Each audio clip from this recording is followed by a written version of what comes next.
السلام علیکم ورحمۃ اللہ تعالی وبرکاتہ۔ نحمده ونصلي ونسلم على رسوله الكريم اما بعد فاعوذ باللہ من الشیطان الرجیم بسم اللہ الرحمن الرحیم۔ ان اللہ وملائکته یصلون علی النبی یا ایہا الذین آمنوا صلوا علیہ وسلموا تسلیما۔ اللہم صل علی سیدنا ومولانا محمد معدن الجود والکرم وآلہ الکرام وابنہ الکریم وبارک وسلم صلاۃ وسلاما علیک یا رسول اللہ صلی اللہ تعالی علیہ وسلم۔ تو نماز کے باہر قرآن مجید کے پڑھنے کے مسائل بیان کیے جا رہے ہیں۔ اس میں ایک مسئلہ یہ بیان کیا کہ قرآن کی تلاوت کر رہے تھے اور درمیان میں کوئی معظم دینی آ گیا، یعنی کوئی ایسی دینی شخصیت جو قابل تعظیم ہے تو اس کی تعظیم کے لیے تلاوت کے دوران کھڑے ہو سکتے ہیں، اس میں کوئی حرج نہیں۔ اب اس کے بعد والا جو مسئلہ بہت ہی اہمیت کا حامل ہے اس کو بیان کرتے ہیں کہ قرآن مجید کو یاد کر کے بھولا دینا کیسا ہے۔ یہ بات آپ کے ذہن میں بھی ہوگی اور یہ ہماری عوام کے درمیان بھی ہے۔ اس کو برا تو سمجھا جاتا ہے کہ کوئی حافظ بن کے قرآن کو بھول جائے تو بہت اس کو برا سمجھا جاتا ہے۔ تو احادیث کے اندر بھی اس کی مذمت آئی ہے اور برائی بیان کی گئی۔ قرآن مجید کو پڑھ کر بھلا دینا گناہ ہے، اسے یاد کر کے یا اس کو پڑھ کر کے بھلا دینا۔ بہت سے لوگ ایسے ہوتے ہیں جو زبانی یاد کر کے بھلا دیتے ہیں، بہت سے لوگ ایسے ہوتے ہیں جو ناظرہ پڑھتے ہیں، بعد میں اس کو اتنے عرصے تک اٹھا کر دیکھتے ہی نہیں ہے تو سارا برابر ہو جاتا ہے، یعنی پھر ان کو دیکھ کر پڑھنا بھی نہیں آتا۔ ایسے معاملات بھی دیکھے گئے کہ پڑھا تو تھا بچپن کے اندر، لیکن جب پڑھ کے مدرسے سے نکل گئے اس کے بعد انہوں نے قرآن شریف کو اٹھا کر دیکھا ہی نہیں۔ 10 سال گزر گئے، 12 سال گزر گئے، ایک لمبا عرصہ گزر گیا تو وہ جو کچھ بھی پڑھا تھا وہ بھول جایا کرتے ہیں۔ تو ایسا کرنا گناہ ہے۔ حضور اقدس صلی اللہ علیہ وسلم فرماتے ہیں کہ میری امت کے ثواب مجھ پر پیش کیے گئے، یہاں تک کہ تنکا جو مسجد سے آدمی نکال دیتا ہے۔ کیا مطلب ہوا کہ وہ تنکا بھی ثواب کی حیثیت رکھتا ہے۔ وہ تنکا یعنی کچرا، چھوٹا سا کچرا، اگر ہم نے جیسے ماچس کی تلی اگر ہو وہ ہم نکال کر مسجد سے باہر پھینک دے مسجد کی صفائی کی نیت سے کہ مسجد سے یہ کچرا ہم نے نکالا، تو وہ بھی ثواب رکھتا ہے۔ جیسے میں نے اس سے پہلے ایک بات بیان کی تھی کہ ایک مٹھی بھر مٹی جو مسجد سے نکال دی جائے، یعنی مسجد کی صفائی کرتے ہوئے کوئی اتنی مٹی نکال دے تو قیامت کے دن احد پہاڑ کے برابر اس کا ثواب ہوگا۔ احد پہاڑ کتنا بڑا جو ہے کہ وہ پہاڑ ہے، تقریباً 15 کلومیٹر میں پھیلا ہوا پہاڑ ہے مدینہ منورہ کے اندر، تو اس پہاڑ کے برابر جو ہے کہ ثواب اس مٹی کا جو ہے دیا جائے گا جو مٹی مسجد سے نکال دی جائے صفائی کرنے کی صورت میں۔ تو یہ تنکے کے بارے میں فرمایا کہ میری امت کے ثواب مجھ پر پیش کیے گئے، یعنی بڑے بڑے ثواب بھی پیش کیے گئے اور چھوٹے چھوٹے جو ثوابات تھے، یعنی ایک تنکے کا بھی جو ثواب تھا جو مسجد سے نکال دیا جائے یعنی صفائی کرتے ہوئے، تو اس کا ثواب بھی مجھ پر پیش کیا گیا۔ آگے فرماتے ہیں حضور اقدس صلی اللہ علیہ وسلم اور میری امت کے گناہ بھی مجھ پر پیش کیے گئے، تو اس سے بڑھ کر کوئی گناہ نہیں دیکھا کہ آدمی کو سورت یا آیت دی گئی اور اس نے بھولا دی۔ کیا مطلب ہوا کہ سورت یا آیت یاد کی اور پھر اس کو بھول گیا، تو اس سے بڑھ کر کوئی گناہ نبی پاک صلی اللہ علیہ وسلم نے نہیں دیکھا۔ تو دیکھیں یہ کتنا عظیم، کتنا بڑا گناہ ہے۔ تو یہ بھولنا نہیں چاہیے کبھی بھی، جو ہم نے یاد کیا ہے اس کو پڑھتے رہنا چاہیے، اس کی حفاظت کرنی چاہیے اور دہراتے رہنا چاہیے جب یہ موقع ملے۔ دوسری روایت میں ہے کہ جو قرآن پڑھ کر بھول جائے قیامت کے دن کوڑھی ہو کر آئے گا، یہ بھی اس کا عذاب، کوڑھی بنا کر اسے اٹھایا جائے گا۔ اور قرآن مجید کے اندر ہے کہ اندھا ہو کر اٹھایا جائے گا۔ یہ سب اس کے عذابات۔ جو شخص قرآن مجید غلط پڑھ رہا ہو تو سننے والے پر کیا حکم ہے؟ تو جو شخص غلط پڑھتا ہو تو سننے والے پر واجب ہے کہ بتائے۔ ظاہر سی بات ہے، ہم اگر سن رہے ہیں وہ مثال کے طور پر بلند آواز سے پڑھ رہا ہے اور ہم نے سنا کہ بھائی اس نے غلط پڑھا، تو ظاہر سی بات ہماری ذمہ داری بنتی ہے کہ ہم اس کو بتائیں کہ یہ تم نے غلط پڑھا، صحیح کرو، تو بتا دیا جائے، بشرطے کہ بتانے کی وجہ سے کینہ اور حسد پیدا نہ ہو۔ بتانے کی وجہ سے حسد پیدا ہو جائے گا دل میں، یا کینہ پیدا ہو جائے گا، وہ ہم سے جلنے لگے گا، یا ہماری نفرت اس کے دل میں پیدا ہو جائے گی، تو ایسی صورت میں نہ بتائے، یا ہمارے دل میں اس کے تعلق سے کوئی ایسی چیز پیدا ہو جائے گی تو پھر نہ بتایا جائے۔ لیکن اگر اصلاح کی نیت سے بتایا جائے اور سامنے والا بھی ایسا شخص ہے کہ جب اس کی اصلاح کی جائے تو اصلاح قبول کر لیتا ہے، ناراض نہیں ہوتا ہے، تو اس کو بتایا جائے۔ یا ہمارے ماتحت کوئی ہے ہمارے ماتحت ہے تو اس کو تو ضرور بتانا چاہیے۔ ماتحت کا مطلب جیسے استاذ ہے، اس کے سامنے شاگرد نے غلط پڑھا ہے تو یہ تو استاذ کی ذمہ داری، پھر تو بھلے شاگرد کو برا لگتا ہو بتانا ضروری ہو جاتا ہے۔ اسی طریقے سے شوہر اور بیوی اس کے سامنے قرآن پڑھ رہی ہے اور بیوی نے غلط پڑھا ہے تو شوہر پر بتانا لازم ہے۔ اسی طرح اولاد ہے، باپ کے سامنے غلط پڑھ رہی ہے تو باپ کو بتانا ضروری ہے، پھر بھلے اولاد کو برا لگ رہا ہو۔ تو یہ ماتحت جو ہوتے ہیں جن کی ذمہ داری ہمارے اوپر آتی ہے تو ہمارے اوپر لازم ہو جاتا ہے کہ پھر ہم ان کی غلطی کو سدھاریں، کیونکہ ان کی ذمہ داری ان کو سونپی جاتی ہے۔ کلکم راعٍ وکلکم مسئول عن رعیتی، حدیث پاک ہے، تم میں سے ہر ایک ذمہ دار ہے اور تم میں سے ہر ایک سے اپنے ماتحتوں کے بارے میں قیامت میں سوال ہوگا۔ کیا مطلب؟ باپ سے اس کی اولاد کے بارے میں سوال ہوگا اور استاد سے اس کے شاگردوں کے بارے میں سوال ہوگا، جو بھی جس کے جیسے بادشاہ ہے تو اس کی رعایا کے بارے میں اس سے سوال پوچھا، تو نے اپنی رعایا کے ساتھ کیسا سلوک کیا، اس کی رعایا کے حقوق ادا کیے کہ نہیں کیے۔ اسی طرح باپ سے اولاد کے بارے میں تم نے اولاد کی تربیت کی کہ نہیں کی، اچھی تربیت اسلام کی تعلیم ان کو دی کہ نہیں دی۔ تو یہ سب باتیں جو ہے کہ پوچھی جائیں گی۔ تو جو شخص غلط پڑھ رہا ہو تو بتایا جائے۔ اگر کسی سے مصحف قرآن مجید عاریتن، یعنی کتابی شکل میں جو قرآن مجید ہوتا ہے اس کو مصحف کہا جاتا ہے، وہ عاریتن لیا، عاریتن یعنی مانگ کر پڑھنے کے لیے لیا، اس کو عاریتن لینا کہتے ہیں۔ اس میں کتابت کی غلطی دیکھی تو کیا حکم ہے؟ کسی سے قرآن مجید مانگ کر لیا پڑھنے کے لیے، اس کا قرآن شریف تھا سامنے والے کا، اس کی ملکیت میں تھا، اب ہم نے لیا ہے اور اس میں کتابت کی غلطی ہو سکتا ہے، وہ چھاپنے والے نے کچھ زبر زیر کا کچھ پھیر پھار کر دیا ہو اور غلطی ہو، تو اس کا کیا حکم ہے؟ کہ ہم اس غلطی کو سدھار سکتے ہیں کیونکہ قرآن شریف دوسرے کا۔ اور یہ سوال آ کیوں رہا ہے؟ اس کی وجہ یہی ہے کہ قرآن شریف ہو یا کوئی دوسری چیز بھی ہو، کوئی دوسری کتاب بھی ہو، اگر دوسرے کی ملکیت ہے تو ہم اس کی اجازت کے بغیر اس میں کچھ لکھ نہیں سکتے، اس میں کچھ رد و بدل نہیں کر سکتے، جس کی کتاب ہے اس کی اجازت کے بغیر۔ تو یہ قرآن شریف ہے، اب قرآن شریف ہم نے کسی کے پاس سے لیا اور اس میں غلطی دیکھی تو کیا ہم اس میں وہ غلطی سدھار سکتے ہیں؟ مین سوال یہ ہے۔ جواب دیتے ہیں کہ اگر کسی کا مصحف شریف اپنے پاس عاریتن ہے، اگر اس میں کتابت کی غلطی دیکھے تو بتا دینا واجب ہے، اس کو بتائے کہ تمہارے پاس جو یہ مصحف ہے اس کے اندر یہ زبر کی غلطی یا پیش کی غلطی، اس کو سدھارو، وہ خود سدھار لے، پھر تو بتانا ضروری ہے۔ بنیادی چیز کیا ہے کہ اس کو بتا دیا جائے۔ قرآن مجید نہایت باریک قلم سے لکھ کر چھوٹا کر دینا کیسا ہے؟ قرآن مجید کو بالکل باریک چھوٹی چھوٹی رائٹنگ میں لکھنا، جیسے کہ آج کل نہیں وہ تعویذی قرآن بھی آتے، اتنے چھوٹے چھوٹے قرآن شریف کے اتنے باریک باریک حروف ہوتے ہیں کہ پڑھنے میں بھی نہیں آتے، اگر ان کو بلوری کانچ لے کر پڑھے نا تو مشکل سے پڑھا جائے، اتنے چھوٹے حروف کے ساتھ ان کو لکھا جاتا ہے، یہ غلط ہے۔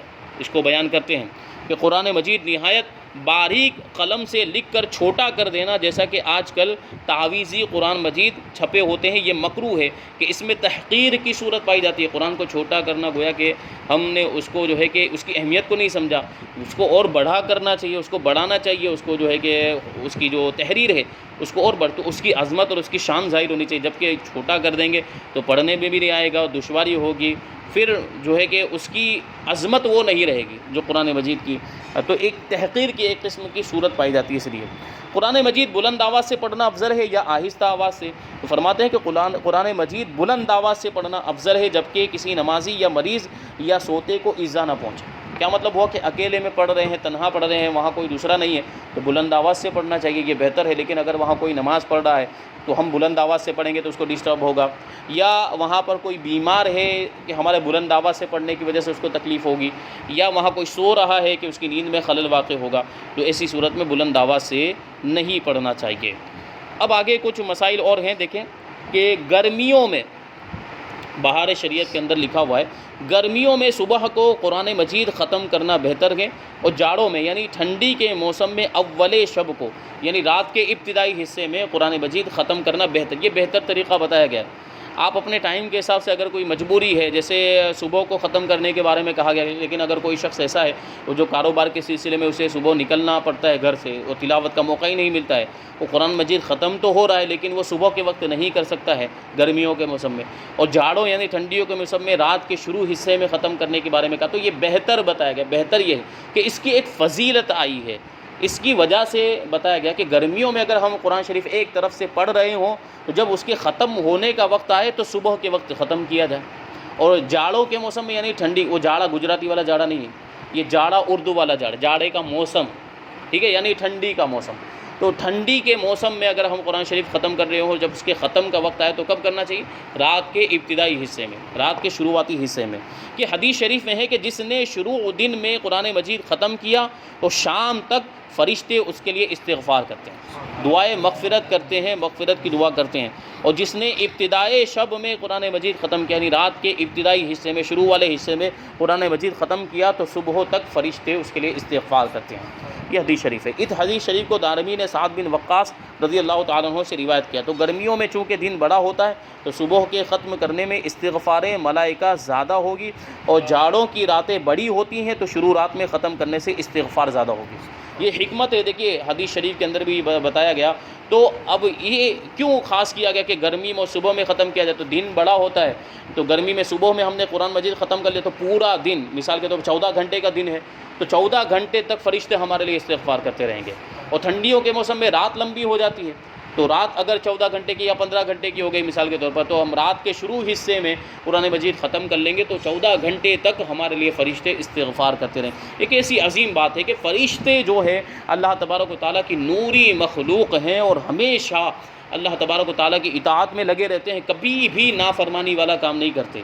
یہ فرشتے وہ ایسی پاکیزہ مقدس اللہ تعالیٰ کی مخلوق، تو وہ اگر ہمارے لیے استغفار کریں تو سوچ لیجئے کہ کیسی یہ عظیم بات ہوگی اور کیسی فضیلت کی بات ہوگی.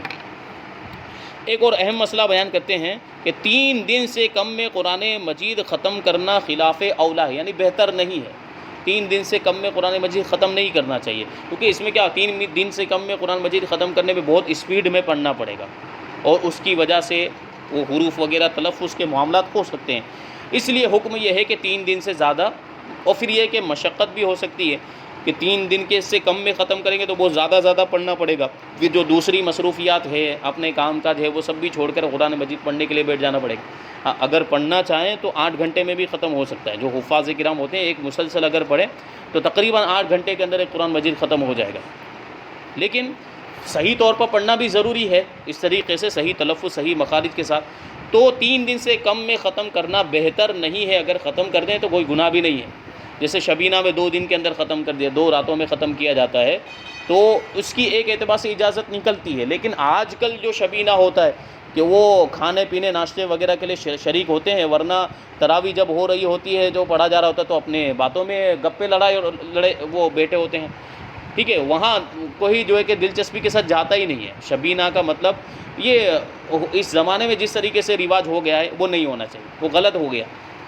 ٹھیک ہے، تو جو دل سے اگر کوئی کر رہا ہو تو اس کی اجازت ہوگی. لیکن یہ اس طریقے سے کھانے پینے کے معاملات ہوتے ہیں اور لوگ اسی نیت سے جاتے ہیں تو یہ نہیں ہونا چاہیے. تو 3 دن سے کم میں قرآن مجید ختم نہیں کرنا چاہیے کہ نبی کریم صلی اللہ علیہ وسلم نے فرمایا کہ جس نے 3 رات سے کم میں قرآن پڑھا اس نے سمجھا نہیں. کیا مطلب ہوا؟ تو سمجھنے کے لیے غور و فکر کرنے کے لیے دھیرے دھیرے پڑھنا پڑے گا نا. تو دھیرے دھیرے جب ہم پڑھیں گے تو وہ 3 دن سے زیادہ تو لگنے ہی لگنے ہیں. تو قرآن مجید کو سمجھ کے پڑھنا یہ بھی ضروری ہے. اس حدیث کو ابو داؤد ترمذی اور نسائی نے عبداللہ ابن عمرو بن عاص رضی اللہ تعالیٰ عنہ سے روایت کیا. جب قرآن مجید ختم ہو تو 3 بار قل هو اللہ احد پڑھنا بہتر ہے. جب لاسٹ میں یہ ہم دیکھتے بھی ہیں کہ تراویح کے اندر بھی 3 مرتبہ قل هو اللہ، یہ سورہ اخلاص جو ہے 3 مرتبہ پڑھی جاتی ہے. جب ہم اکیلے بھی پڑھ رہے ہوں، تنہائی میں بھی قرآن مجید پڑھ رہے ہوں اور قرآن مجید ختم ہو، اس کے اختتام کا وقت آئے تو آخر میں سورہ اخلاص ہوتی ہے تو اس کو 3 مرتبہ پڑھنا چاہیے. یہ بہتر طریقہ ہے. ایک اور مسئلہ ہے کہ عورت کو عورت سے قرآن مجید پڑھنا غیر محرم نابینا سے پڑھنے سے بہتر ہے.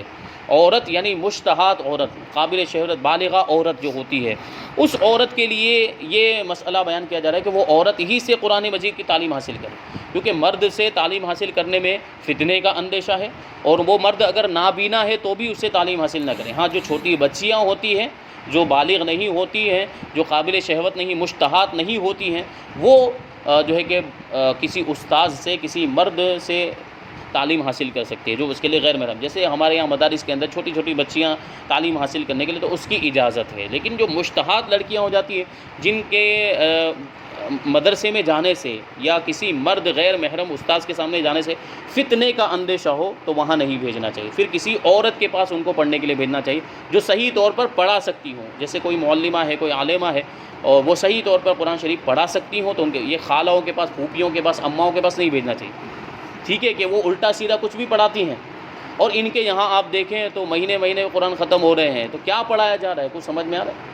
تو ایسا نہیں ہونا چاہیے، وہاں نہ بھیجا، جہاں صحیح طور پر مخارج کے ساتھ تعلیم ہوتی ہے وہیں پر بھیجا جائے بچوں کو پڑھنے کے لیے۔ تو عورت کو عورت سے قرآن مجید پڑھنا، غیر محرم نابینا جو اندھا ہے اس سے پڑھنے سے بہتر ہے، کہ اگرچہ وہ اسے دیکھتا نہیں ہے مگر آواز تو سنتا ہے، اس کی آواز تو سنے گا، نابینا ہے۔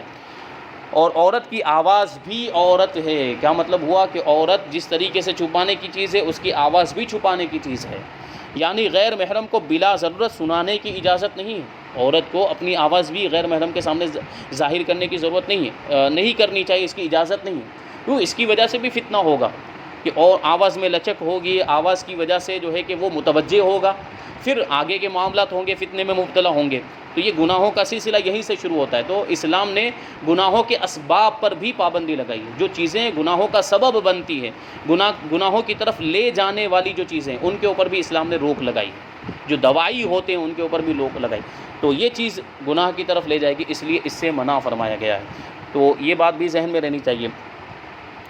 اس کے بعد ہے کہ وہی دیواروں اور محرابوں پر قرآن مجید لکھ دیا جاتا ہے، کبھی دیواروں پر، جیسے نیا گھر بنایا اور اس کے اوپر کیا لکھا جاتا ہے؟ ھذا من فضل ربی، کیا لکھ دیتے ہیں؟ یہ قرآن کی آیت ہے، ھذا من فضل ربی، اور اس کا مطلب ہوتا ہے کہ یہ میرے رب کا فضل ہے۔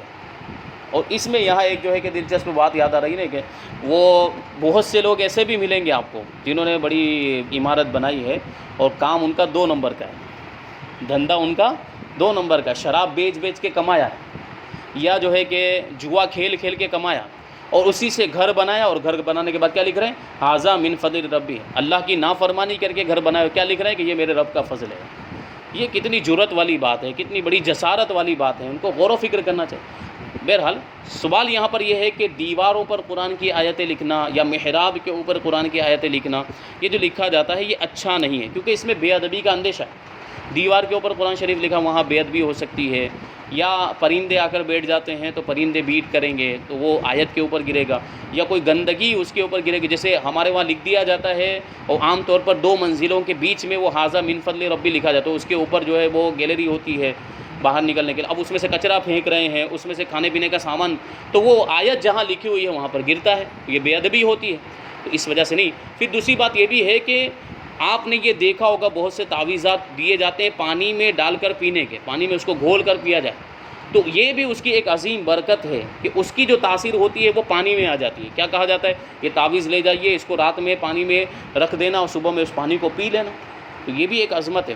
تو اب آپ یہ بھی غور کریں کہ پانی کی جو ہے تعویذ کی تاثیر پانی میں آتی ہے، تو اب وہ پانی، جیسے بارش ہوئی مثال کے طور پر، اور ہم نے محراب پر یا دیوار کے اوپر آیت لکھی ہوئی ہے، اور وہ پانی جو ہے کہ اس آیت پر لگا، اور پھر وہ پانی وہاں سے ہو کر نیچے کی طرف آیا، تو وہ اس کی تاثیر اس میں آئی ہے، تو یہ بھی ایک اعتبار سے خلاف ادب ہے۔ تو اس طرح بھی نہیں ہونا چاہیے، محرابوں وغیرہ پہ قرآن مجید اور دیواروں پر نہیں لکھنا چاہیے۔ اور دوسرا سوال ہے کہ مصحف شریف کو مطلع کرنے میں کوئی حرج نہیں، یعنی اس کے اوپر سجاوٹ کے لیے سونے کا پانی چڑھا دیا، یا چاندی کا پانی، یا چاندی کا ورق چڑھا دیا، سونے کا ورق، تو یہ تو اس کی عظمت و شان کو ظاہر کرنے کے لیے ہے، تو اس میں کوئی حرج نہیں، بلکہ بنیت تعظیم ہو تو مستحب بھی ہے۔ قرآن کی تعظیم کی نیت سے اگر ہم کرتے ہیں، قرآن کو سجاتے ہیں، سنوارتے، تو قرآن تو کتاب ہی ایسی ہے کہ اس سے افضل کوئی کتاب ہی نہیں ہے، تو اس کو جتنا سجایا سنوارا جائے اتنا اچھا ہے، تو اس کے اوپر اگر ہم سونے کا ورق چڑھا دیتے ہیں یا چاندی کا ورق چڑھا دیتے ہیں تو یہ بہت اچھا ہے، تو یہ کیا جا سکتا ہے، اگر تعظیم کی نیت ہے تو انشاءاللہ تبارک و تعالیٰ ثواب بھی ملے گا۔ تو یہ چند باتیں قرآن مجید کے تعلق سے بیان کی گئی ہے قرآن مجید پڑھنے کے بارے میں۔ اب قرآن مجید میں غلطی ہو جانے کا بیان انشاءاللہ تبارک و تعالیٰ یہاں سے بیان کیا جائے گا، اور خاص طور پر یہ بیان اس اعتبار سے بھی اہمیت کا حامل ہے کہ ہم نماز پڑھ رہے ہوتے ہیں، نماز میں قرآن پڑھنے میں غلطی ہو جاتی ہے، تو کون سی ایسی غلطی ہے جس سے نماز فاسد ہو جاتی ہے، نماز ٹوٹ جاتی ہے، اور کون سی ایسی غلطی ہے جس سے نماز نہیں ٹوٹتی ہے، نماز ہو جاتی ہے، تو اس کا بیان انشاءاللہ تبارک و تعالیٰ آگے آئے گا۔ اللہ تبارک و تعالی ہم سب کو عمل کی توفیق عطا فرمائے۔ وما علینا الا البلاغ۔ السلام علیکم۔